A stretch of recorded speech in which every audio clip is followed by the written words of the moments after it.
भारतवर्ष में ऋषियों और संतों की सुदीर्घ महान परंपरा है। उनकी उपलब्धियां सांसारिक लोगों को जीवन का मार्ग भी दिखाती हैं। ऐसे ही एक महर्षि थे मार्कंडेय ऋषि। मार्कंडेय ऋषि 16 वर्ष की आयु भाग्य में लेकर जन्मे थे, लेकिन अपनी भक्ति और श्रद्धा के बल पर वे चिरंजीवी हो गए। आइए जानते हैं मार्कंडेय ऋषि की कहानी। मार्कंडेय के चिरंजीवी बनने की कथा पद्म पुराण के उत्तरखंड में है, जिसके अनुसार मृगश्रृंग नाम के एक ब्रह्मचारी थे। उनका विवाह सुवृता के संग संपन्न हुआ। मृगश्रृंग और सुवृता के घर एक पुत्र ने जन्म लिया। उनके पुत्र हमेशा अपना शरीर खुजलाते रहते थे, इसलिए मृगश्रृंग ने उनका नाम मृगकटु रख दिया। मृगकटु में समस्त श्रेष्ठ गुण थे। उनके शरीर में तेज का वास था। पिता के पास रहकर उन्होंने वेदों के अध्ययन किया। पिता की आज्ञा अनुसार उन्होंने मृदबुल मुनि की कन्या मरुद्वती से विवाह किया। मृगकटु जी का वैवाहिक जीवन शांतिपूर्ण ढंग से व्यतीत हो रहा था, लेकिन बहुत समय तक उनके घर किसी संतान ने जन्म न लिया। इस कारण उन्होंने और उनकी पत्नी ने कठोर तप किया। मृगकटु मुनि ने अपनी पत्नी के साथ घोर तपस्या करके भगवान शिव को प्रसन्न किया और उनके वरदान से पुत्र रूप में मार्कंडेय को पाया। शिव ने मृगकटु से पूछा था कि तुम्हें दीर्घ आयु वाला गुणहीन पुत्र चाहिए या अल्पायु वाला गुणवान पुत्र। तब मृगकटु ने गुणवान पुत्र की कामना की। समय आने पर महामुनि मृगकटु और मरुद्वती के घर एक बालक ने जन्म लिया, जो आगे चलकर मार्कंडेय ऋषि के नाम से प्रसिद्ध हुआ। भगवान शिव ने मार्कंडेय की आयु 16 वर्ष निश्चित की थी। महामुनि मृगकटु ने मार्कंडेय को हर प्रकार की शिक्षा दी। महर्षि मार्कंडेय एक आज्ञाकारी पुत्र थे।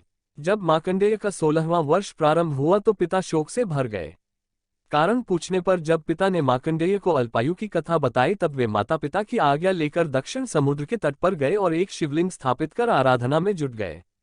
तय समय पर काल या यमराज उनके प्राण हरने आ पहुंचा। तब मार्कंडेय ने कहा कि मैं शिवजी का महामृत्युंजय स्तोत्र से स्तवन कर रहा हूं, इसे पूरा कर लूं, तब तक ठहर जाओ।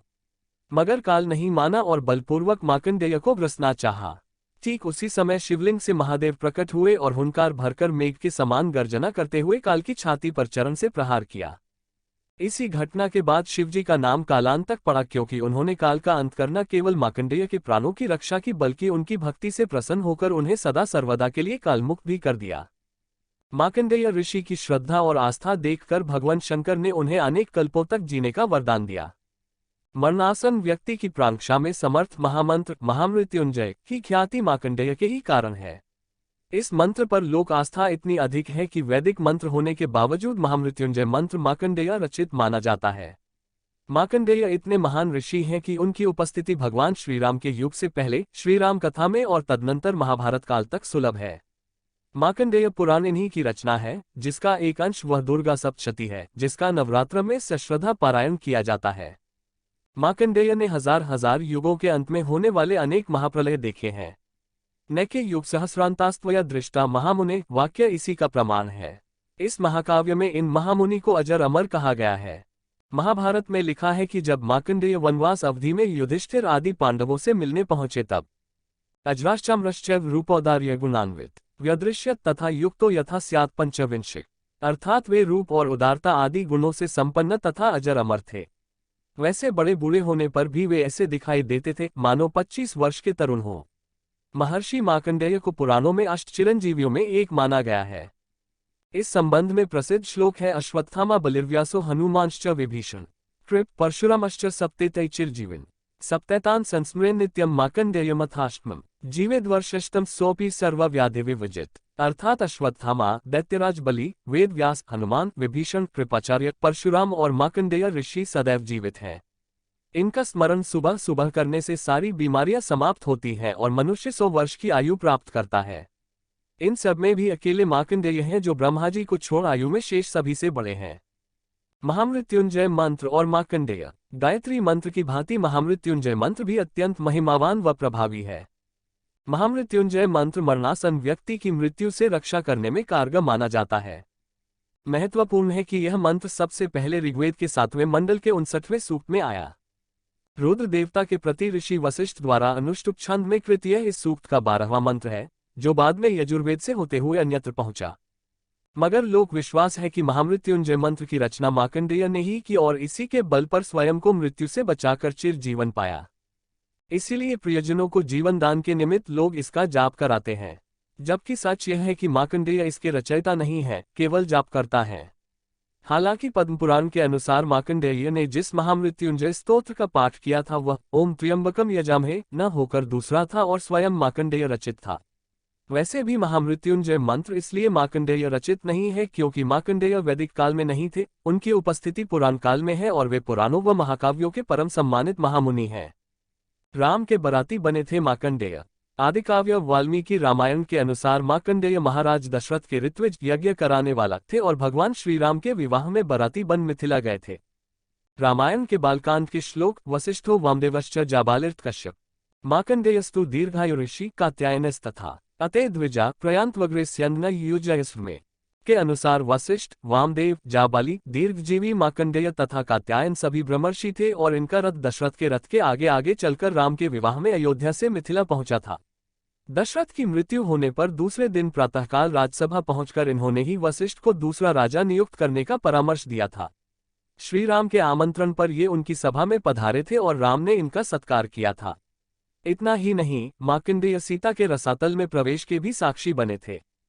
महाभारत में भी मौजूद मार्कंडेय विश्व के सबसे बड़े महाकाव्य महाभारत में महामुनि मार्कंडेय अनेकत्र उपस्थित हैं। उन्होंने धृतराष्ट्र को त्रिपुराख्यान सुनाया तो भीष्म को श्रीकृष्ण की कथा सुनाई थी। वे युधिष्ठिर की राजसभा में आए थे और भीष्म के शरशय्याशायी होने पर अनेक ऋषि मुनियों के साथ उनके पास खड़े हुए थे। इन्होंने नचिकेता से शिव सहस्रनाम का उपदेश ग्रहण कर उसे उपमन्यु को दिया था। पांडवों के वनवास के समय ये 2 बार उनसे मिले थे। वन पर्व में 51 अध्यायों का एक समूचा उपपर्व मार्कंडेय को ही समर्पित है, जिसका नाम मार्कंडेय समस्या पर्व है।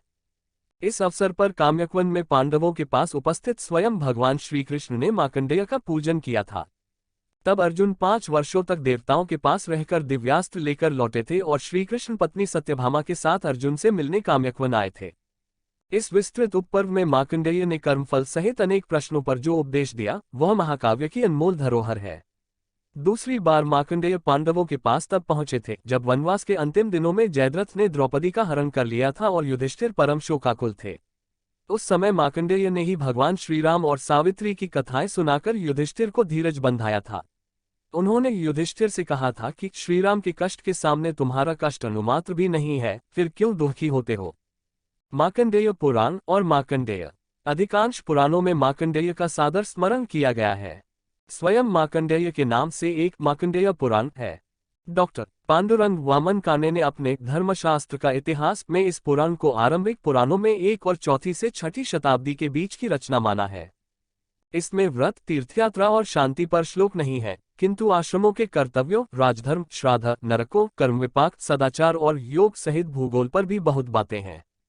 विशेष बात ये कि इसके पहले से लेकर 42वें अध्याय तक वक्ता ज्ञानी पक्षीगण हैं, जबकि 43वें अध्याय से अंत तक मार्कंडेय एवं उनके शिष्य क्रोष्टुकी का संवाद है। एक स्थान पर मार्कंडेय बड़ी सुंदर बात कहते हैं कि ममेति मूलम दुःखस्य न ममेति च निर्वृत्ति, अर्थात दैख का एकमात्र कारण है यह मेरा है और केवल इससे दैख का अभाव हो जाता है कि यह मेरा नहीं है। इसी पुराण का एक भाग देवी महात्म्य या दुर्गा सप्तशती के नाम से लोक प्रसिद्ध है। यदि आपको यह वीडियो पसंद आई है तो वीडियो को लाइक जरूर करें तथा ऐसी ही और धार्मिक एवं ज्ञानवर्धक वीडियोस देखने के लिए कृपया हमारे फेसबुक पेज को फॉलो करें तथा यूट्यूब चैनल को सब्सक्राइब करें।